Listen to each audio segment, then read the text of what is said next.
Hello students, আজকে তোমাদের জন্য যে ভিডিওটা নিয়ে এসেছি সেটি হচ্ছে Calcutta university philosophy major same 3 semester 3 দের ফিলোসফির ভিডিও নিয়ে আমি চলে এসেছি। তোমরা জানো তোমাদের এখন ইউনিভার্সিটির উপরে ভীষণ ক্ষোভ। কেন ক্ষোভ? কারণটা হচ্ছে ইউনিভার্সিটি তোমাদের সেকেন্ড সেমিস্টারের পরীক্ষার পর থার্ড সেমিস্টারে মাত্র 2.5 মাস সময় দিয়েছে, মেরে কেটে 2.5 মাস। তো এইটুকুনি সময়ের মধ্যে রেডি হওয়া একটা চ্যালেঞ্জিং বিষয়। কিন্তু যখন সন্নিধি কোচিং তরফ থেকে আমি সমীরণ স্যার রয়েছি, তখন তোমাদের কোনো ভয়ের কারণ নেই। ইউনিভার্সিটিকে বলো চ্যালেঞ্জ অ্যাকসেপ্টেড। আমি তোমাদের জন্য পর পর ভিডিও আনবো, পর পর তোমাদের তিনটে পেপারের ভিডিও আসবে এবং সেখানে আমরা ডাইরেক্ট সাজেস্টিভ টপিক নিয়ে ভিডিও বানাবো। সাজেস্টিভ টপিক নিয়েই তোমাদের জন্য ভিডিও বানাবো, বেশি পড়ার কোনো প্রয়োজন নেই। যেটুকুনি তোমাদের জন্য প্রয়োজন, যেটুকুনি তোমাদের সাজেশন হবে, সেইটুকুনি আমি তোমাদের ভিডিও বানাবো। প্রথমে ভিডিওগুলো হবে ডাউট সলভের। যে টপিকগুলো পড়াবো সেই টপিকগুলো ইম্পর্টেন্ট এবং সেই টপিকগুলো তোমাদের একদম ব্রেনে গেঁথে দেবো, যাতে কোনো রকম আন্ডারস্ট্যান্ডিং প্রবলেম না থাকে। বলি ফিলোসফি হচ্ছে এমন একটা সাবজেক্ট, সেটা বোঝার আগে খুব দরকার। যদি বুঝতে পারো তাহলে একদম ভালো নম্বর আনা কোনো ব্যাপার নয়। কিন্তু যারা তোমাদের মনে হয় যে ফিলোসফিতে নম্বর কেন উঠছে না, নোট পড়ছি, মুখস্থ করছি, লিখে আসছি, সেখানে তোমাদের বোঝার সমস্যা আছে। তাই বোঝাটা আগে খুব ইম্পর্টেন্ট। আর তোমাদের আমি এমন ভাবে বোঝাবো সেটা যাতে সহজে তোমাদের ব্রেনে গেঁথে যায়। তাই আজ থেকে শুরু করছি তোমাদের থার্ড সেমের ভিডিও, যেখানে আজকে শুরু করছি DSCC 3 Indian philosophy. Indian philosophy তোমাদের আছে কি? চারবাক, জৈন, বৌদ্ধ, ন্যায়, বৈশেষিক। আমি শুরু করছি জৈন থেকে। জৈন দর্শনে কি কি পড়তে হবে এবং তোমাদের ইম্পর্টেন্ট কি সেই বিষয়টা আজকে পড়িয়ে দিই, বুঝিয়ে দিই। চলো ভিডিওটা শুরু করে দিই। জৈন দর্শনে তোমাদের যে যে বিষয়গুলো পড়তে হবে তার মধ্যে সব থেকে ইম্পর্টেন্টের জায়গা হচ্ছে এইটা: অনেকান্তবাদ, শ্বেতবাদ, সপ্তভঙ্গি নয়। অনেকান্তবাদ, শ্বেতবাদ, সপ্তভঙ্গি নয়।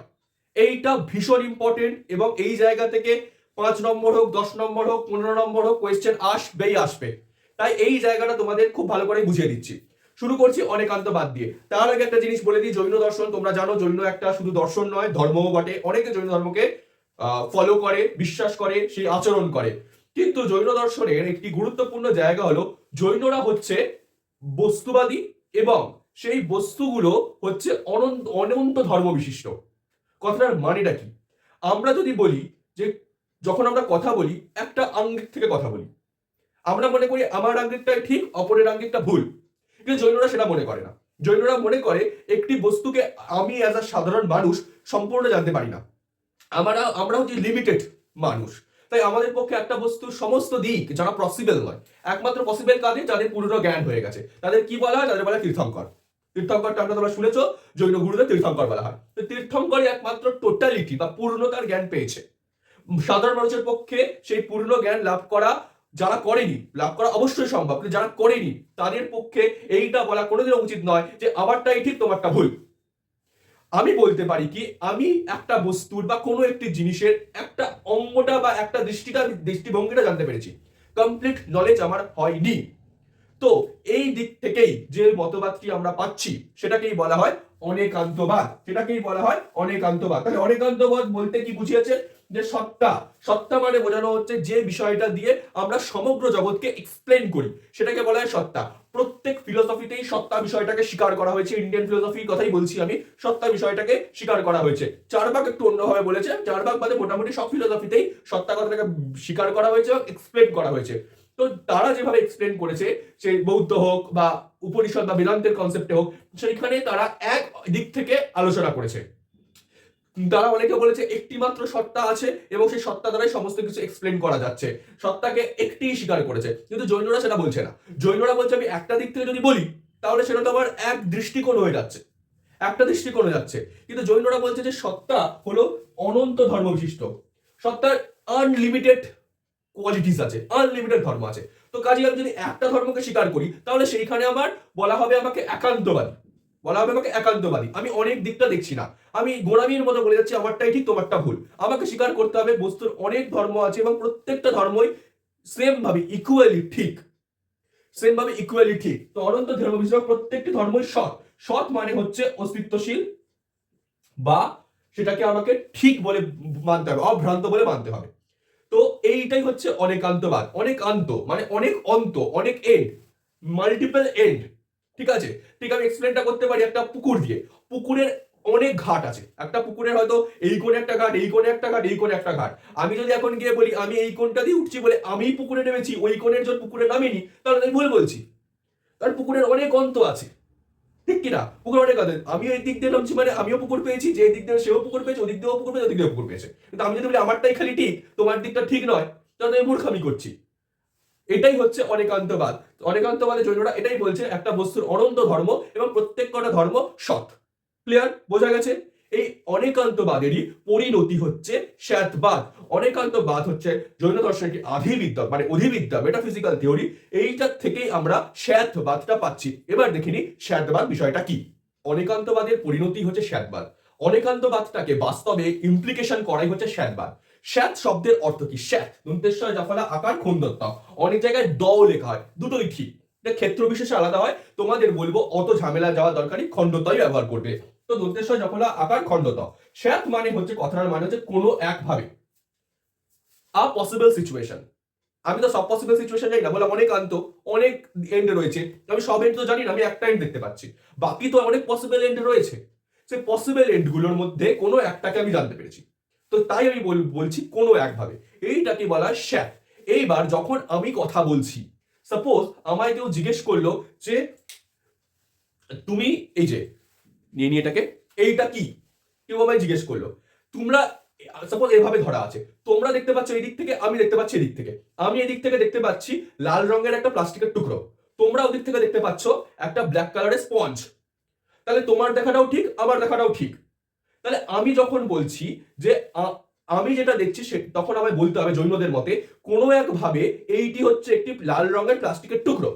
তোমরা ওদিক থেকে বলবে যে কোনো একভাবে এইটা হচ্ছে একটা কালো রঙের স্পঞ্জের টুকরো।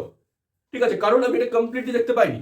তো আমাকে যখন কথা বলতে হবে, আমরা যেহেতু অপূর্ণ মানুষ, তাই আমাদের যখন কথা বলতে হবে আমাদের শ্যাত বা কোনো একভাবে এই শব্দটা যুক্ত করে কথা বলতে হবে। এবং আমরা এই কোনো একভাবে যুক্ত করে যে শব্দটাকে বলবো, যে বাক্যটাকে বলবো, সরি, কোনো একভাবে বা স্যাত শব্দটাকে যুক্ত করে যে একটা টোটাল বাক্য বলবো, সেইটাকে বলা হয় নয়।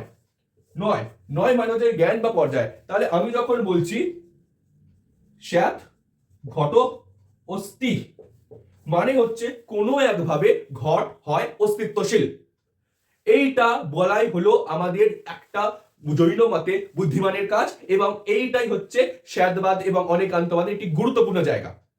তিনি একটা এক্সাম্পল দিয়ে খুব ভালোভাবে বিষয়টাকে বোঝানো হয়েছে, যে বলা হয়েছে যে একটা অন্ধ ব্যক্তি, অনেকজন অন্ধ ব্যক্তিকে একটা হাতির সামনে দাঁড় করানো হয়েছে এবং তাদের জিজ্ঞেস করা হয়েছে তোমরা হাতিকে স্পর্শ করে বলো যে হাতি কিরকম। কেউ বলছে হাতিটা হচ্ছে থামের মতো, থাম আর স্তম্ভের মতো, কারণ সে হাতির পাটা টাচ করেছে। ঠিক আছে, কেউ বলছে হাতিটা হচ্ছে কুলোর মতো, কেন? সে হাতির কানটা স্পর্শ করেছে। কেউ বলেছে হাতি হচ্ছে দড়ির মতো, কারণ সে হাতির লেজটা স্পর্শ করেছে। ঠিক আছে, এই হচ্ছে তাদের হাতি সম্পর্কে জ্ঞান। এবার তোমরা কি বলবে তাদের প্রত্যেক কটার জ্ঞান ভুল? তাদের দিক থেকে তো ঠিক, এবং তাদের স্পর্শটাও তো ঠিক, কারণ তারা যা স্পর্শ করে জানতে পারে সেটাই হয়েছে।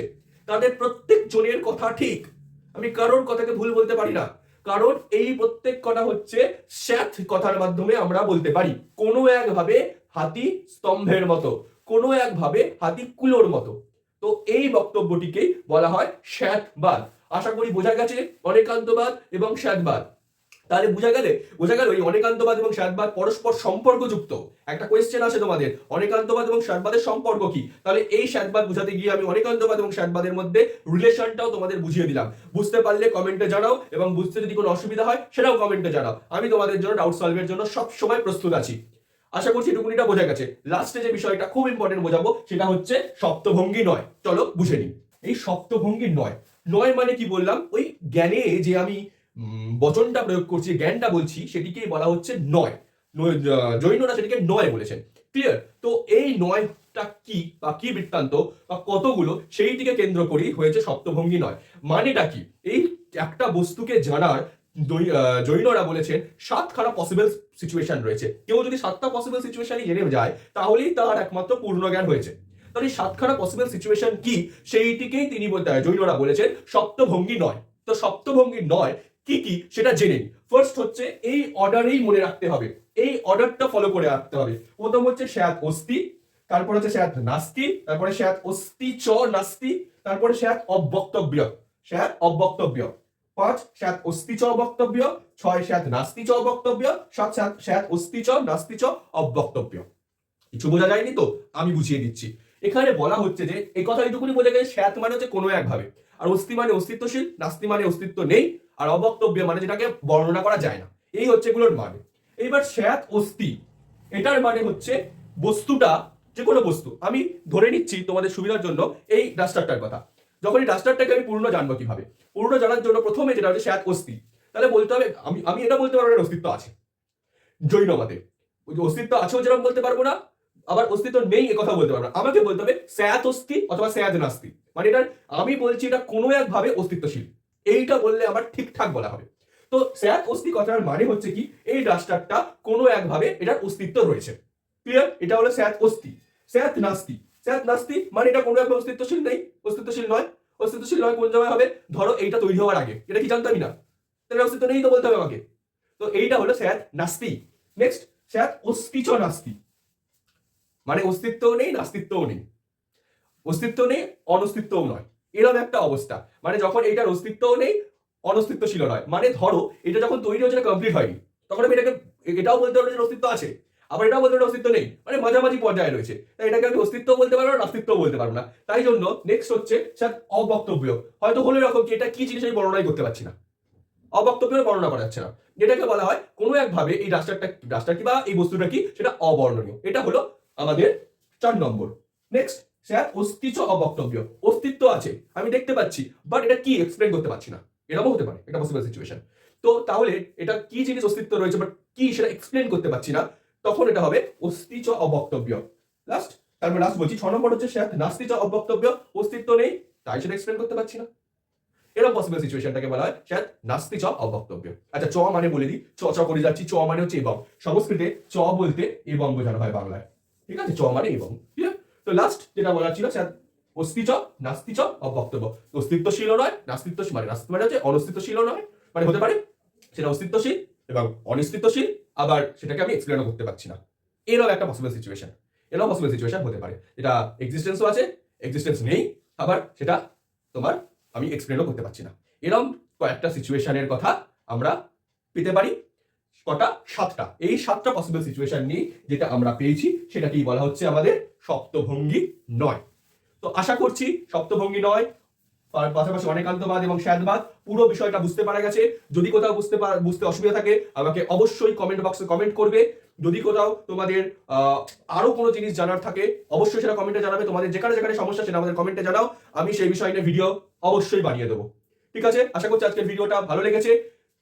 তোমাদের জন্য আমি আরো ভিডিও বানাবো, প্রত্যেকটা ব্যাপারে ভিডিও বানাবো। তোমাদের প্রত্যেকটা ব্যাপারে যা যা ডাউট সেখান থেকে তোমরা আমাকে ইমিডিয়েট কমেন্ট করতে থাকো, কারণ হাতে সময় তো বেশি নেই। মেডিকেটে তোমাদের কাছে আর 1টি মাস রয়েছে, 1টি মাসের মধ্যে তোমাদের যা যা ডাউট সেটা আমি সলভ করে দেবো, এবং আগে ডাউট সলভ তারপরে সাজেশন দেবো।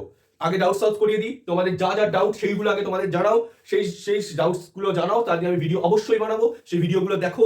আজকের ভিডিওটা ভালো লাগলে সেটা আমাদের সন্নিধি কোচিং এর চ্যানেলটিকে লাইক করো, সাবস্ক্রাইব করো, আমাদের ফেসবুক পেজও সন্নিধি কোচিং সেটাকেও ফলো করো, এবং ভিডিওটাকে প্রচুর প্রচুর শেয়ার করে তোমাদের বন্ধুরাও সেটাকে দেখতে পারে, এবং অবশ্যই কমেন্ট করো। এতক্ষণ দেখেছো, অসংখ্য ধন্যবাদ ভিডিওটা এতক্ষণ দেখার জন্য।